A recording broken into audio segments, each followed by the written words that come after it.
Hi everyone, let us continue our discussion of the development of the quasi-species model where we are incorporating selection, reproduction and mutation into account and in this mathematical framework.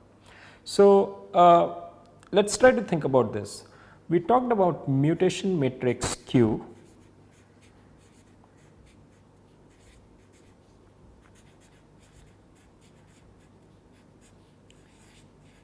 which is a n cross n matrix and Qij represents the probability that when ith genome replicates,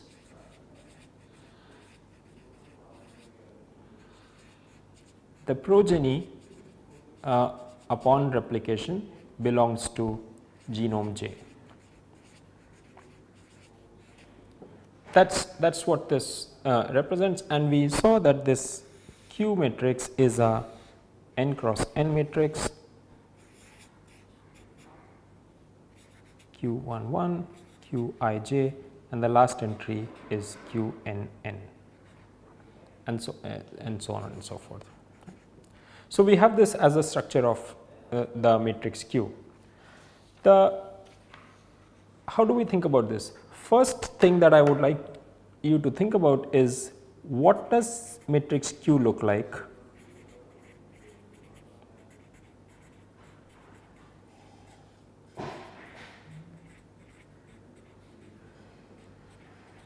if DNA replication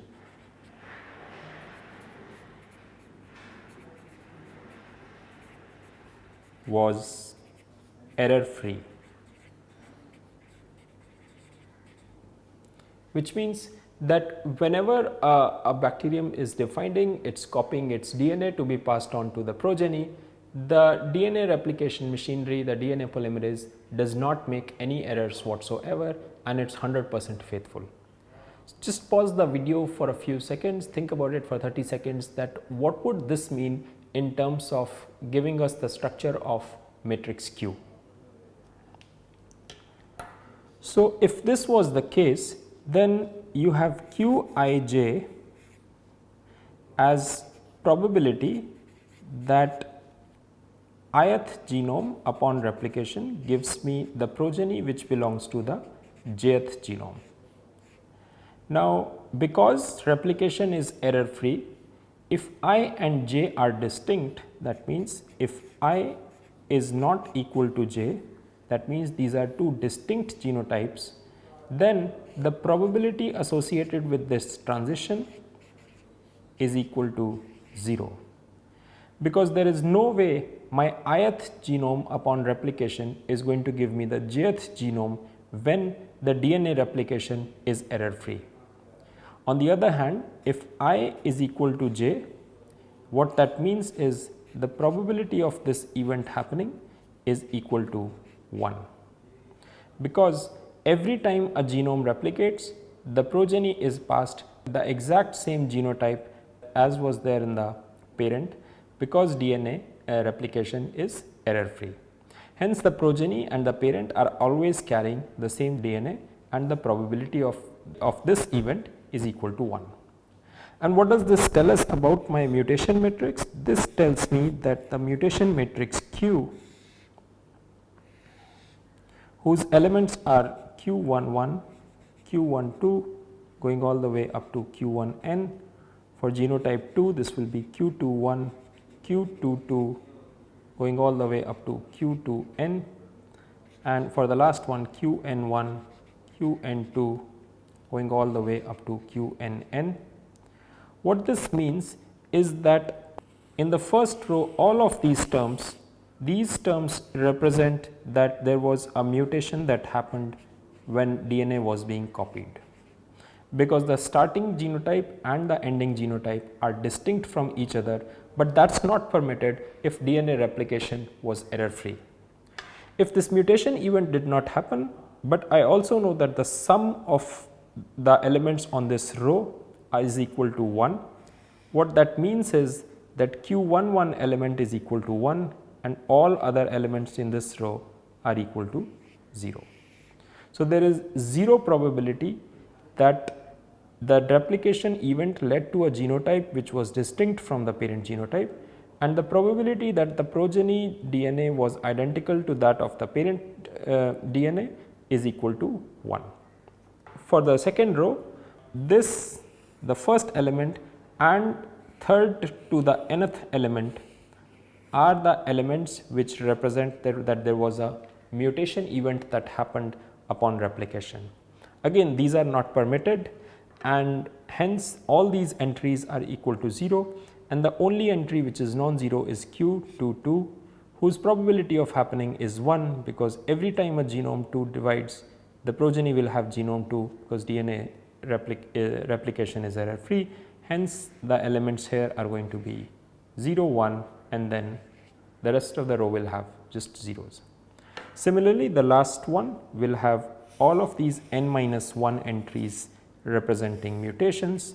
Hence, all these elements will be 0, and Qnn will be the only non-zero entry in this, and you will get zeros all the way, and the last one will be equal to 1.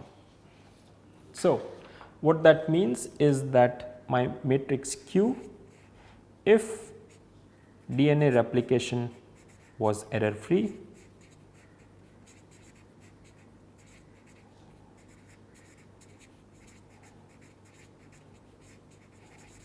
would just be equal to what is called an identity matrix, which has 1 as the diagonal entries and all other off diagonal entries are equal to 0.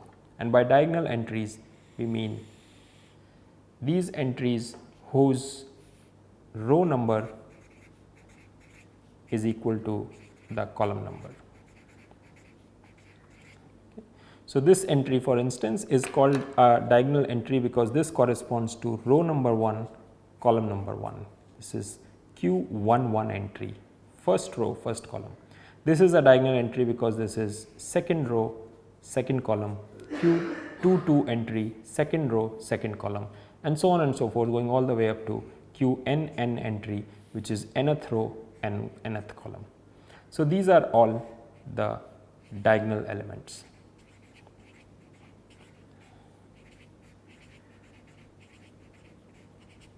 And the off diagonal elements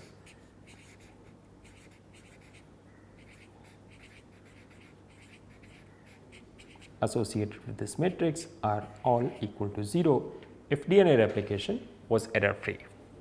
Alright, so if replication is error free, let us visualize our system for a minute and try and understand if we can intuitively guess as to what will happen to the process as we play this forward.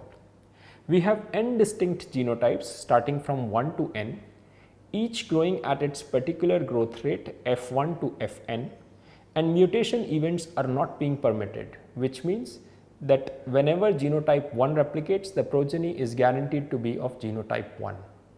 On top of all of this, we have constrained that the total population size does not exceed the carrying capacity of the environment, which is k.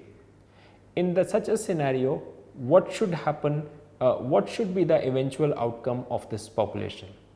Again, I would like you to just pause the video for maybe a minute or so, think about this problem and try to come up with an intuitive picture of how the dynamics of a process such as this, where mutations are not permitted, will play out when we have a vector x defining the structure of the population and a vector f defining the fitness associated with each of the genotypes that exist in the population, and mutations are not permitted, what happens? So what should happen here is that because fitnesses of each genotype are distinct, that means fitnesses are unequal among the genotypes, there is bound to be one genotype which has the maximum fitness from among the vector that defines fitnesses of all genotypes.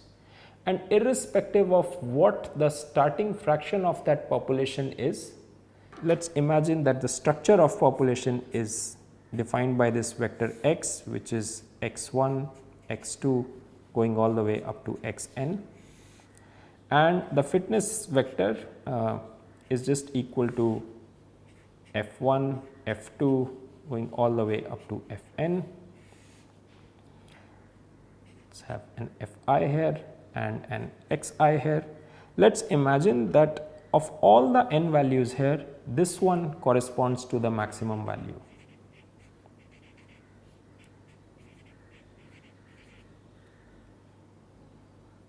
And this xi is not equal to 0, which means what this implies is that at the beginning of the experiment, there is at least one individual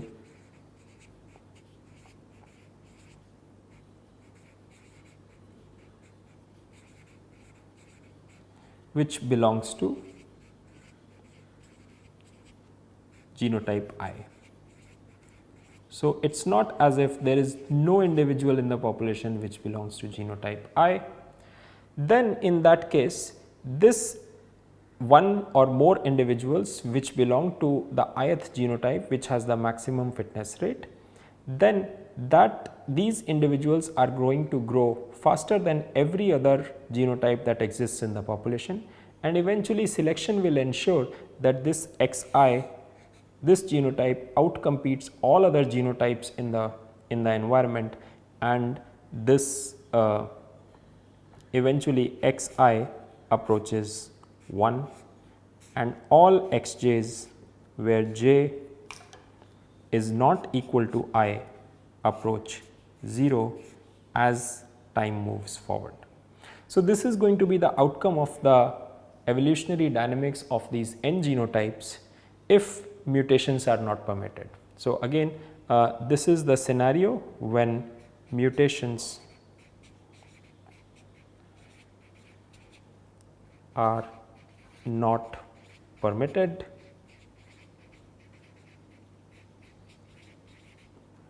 or if another way to say the same thing is if DNA replication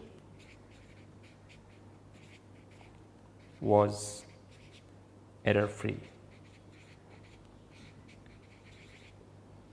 And this here, what this means is you have one genotype going to frequency 1, all other genotypes going to frequency 0, and that one genotype that goes to frequency 1 is the one that corresponds to the maximum fitness. This is an example of sort of survival of the fittest.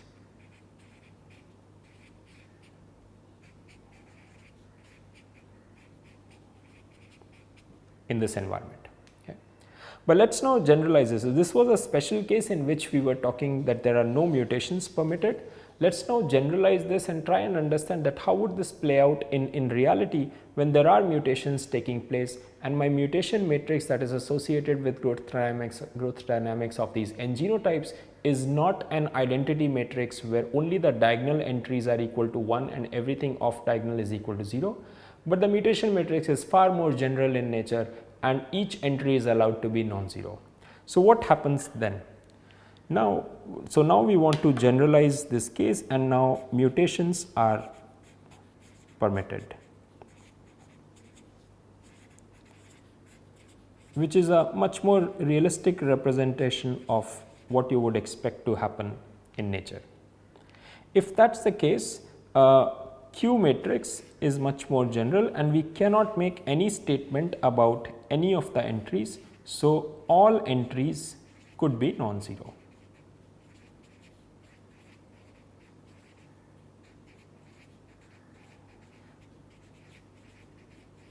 The only thing that we can say about certainty about this Q matrix is that the row sum has to be equal to 1.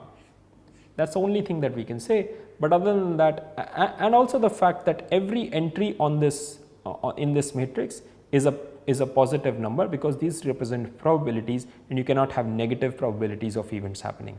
If an event is impossible, you have probability equal to 0, but not negative probabilities. Alright.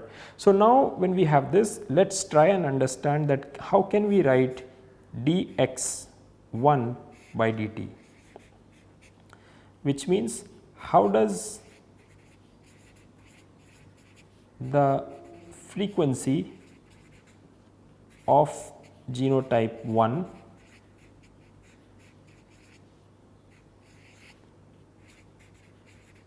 change with time. what is the rate of this process happening with time in such an environment.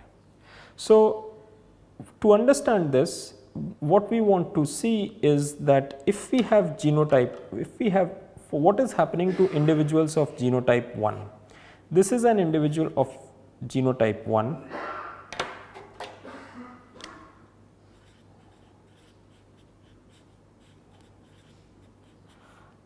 I am interested in the rate at which this frequency is changing, but what all are the processes which could lead to a progeny which belongs to genotype 1. Let us try and identify that. So, an individual of genotype 1 could be produced if there is another individual of genotype 1 and its replication occurs and there are no mutations. This process would give me a progeny which belongs to genotype 1.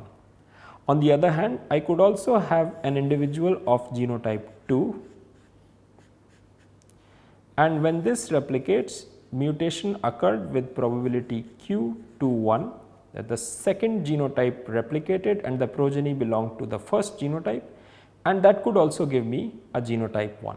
This goes on and if I have genotype I, when this replicates, it could give me a genotype 1 with the probability qi1, that genotype I replicates and I get the progeny of genotype 1.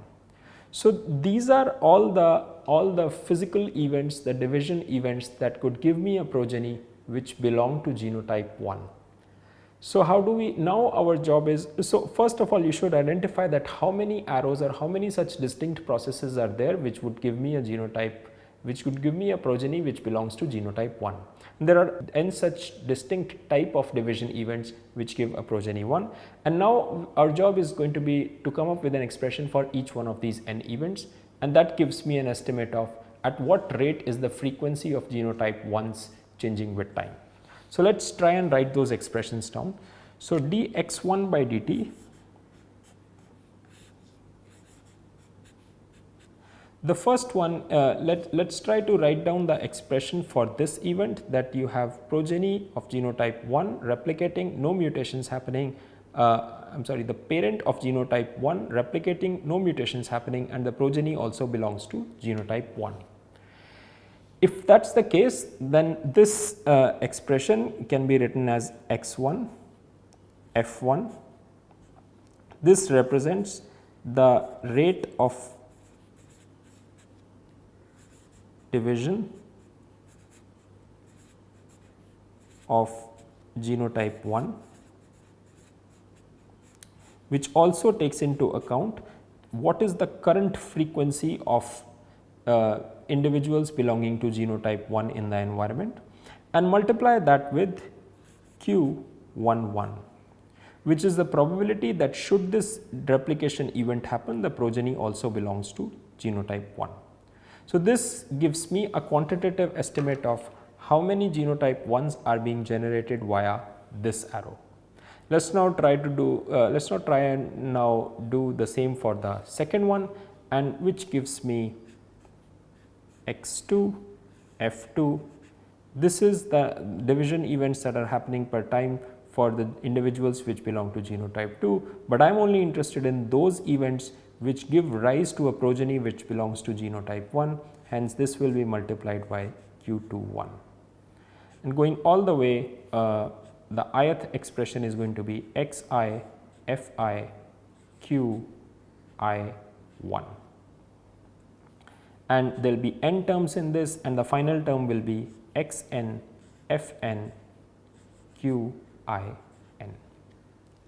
This gives me an expression for all the events which give to a progeny which is of genotype 1. But remember, this setup has been done in an environment where the total number of individuals is constrained to be equal to the carrying capacity of the environment. Hence, there has to be a dilution terms which accounts for individuals being eliminated such that the total population size is constant, and that is where the variable phi comes back into picture. and we have done this derivation in the earlier parts of the class. So, this expression, in addition to all the generation terms, we will have phi times x1 as the rate of elimination of individuals which belong to genotype 1, where phi is the mean fitness. Mean fitness taking into account all the individuals which are present in the environment at this particular time, and this we have already said is x1 f1 plus x2 f2 going all the way up to xn fn.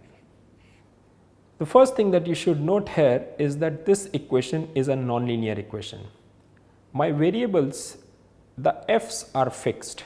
So, let me just write that down. These all the fi's are constant, because for every particular genotype the fitness rate or the growth rate is fixed, it does not change with time. The mutation matrix Q is fixed once I define it. Once I say that that genotype I can change to genotype J with a probability 0.1, that mutation that probability does not change with time. So, these two are constant. The only variables in this setup are my xi's, which are the frequencies of every genotype. These are my variables. If you look at the first n terms, each one of those terms is linear with respect to xi. There is only one of the xi's that comes in each term, and the power associated with that x is 1, hence these are linear. But because of this term which is there to ensure that the population size remains constant, there is non-linearity in this system, because phi contains an x1, there is also an x1. So, there is an x1 square term, then the second term in phi is x2, that multiplies with x1. So, there is a x1 x2 term. So, this makes the equation non-linear, which makes solving this equation a little non-trivial. Alright. So, it is a non-linear differential equation, and of course, we will have one such equation for every genotype that we are talking about. So, we are talking about solving n nonlinear differential equations simultaneously to track the dynamics of this process.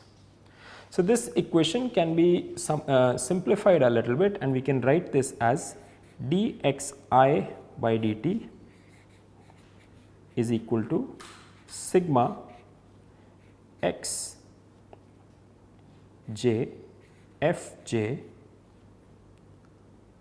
q j I, j varies from 1 to n minus phi times x I.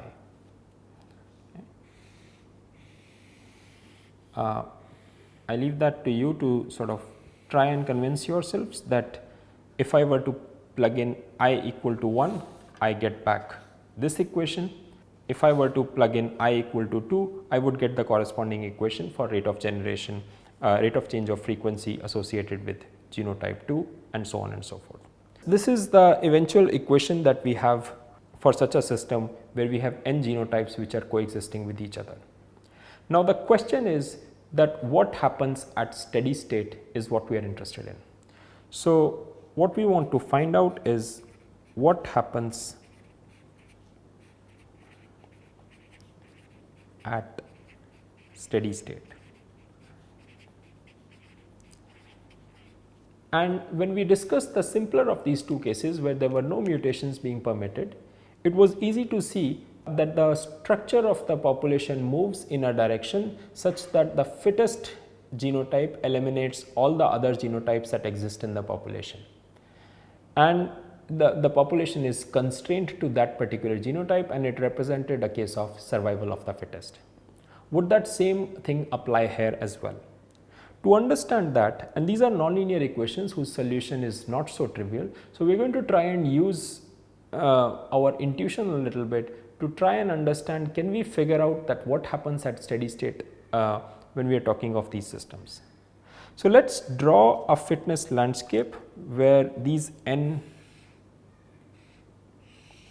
sequences are represented. So, we have these sequences or genotypes,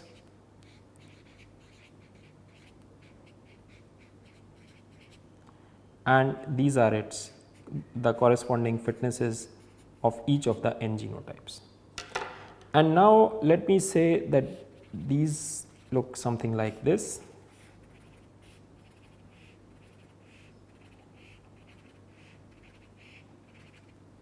And you could acquire a mutation and move in a particular direction, and so on and so forth. So, increase in fitness means that you are a genotype which is growing at a faster rate, and this is the fittest genotype, which is the ith genotype associated from the N that I am talking about here. So, if selection were acting by itself, we would have the entire population move, and all N individuals will come to this particular genotype. So, all individuals move to this particular genotype if selection were acting just by itself. But what is happening is that there are mutations happening in the system, and at any particular time, if you have N individuals and mutation events also taking place, you would have this genotype mutating into some of the other genotypes. The other genotypes also mutate back into the nth genotype, that is true, but because there are no individuals to begin with at this particular genotype, there are no individuals which are mutating into the nth genotype. Similarly, individuals here could mutate into this, but because selection has ensured that there are no genotypes at this particular sequence, this arrow does not contribute towards any mutational events.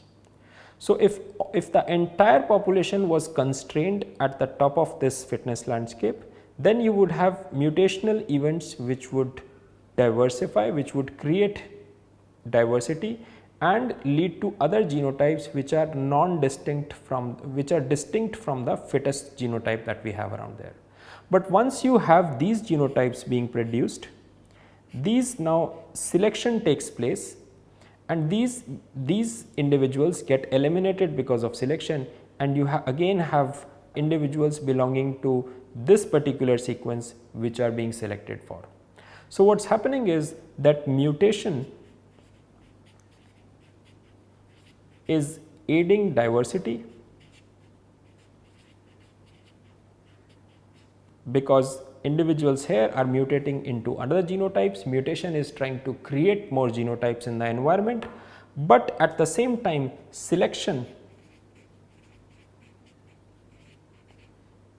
wants to get rid of diversity and only select for the fittest individuals that are present in the environment, which in this case correspond to those of sequence I.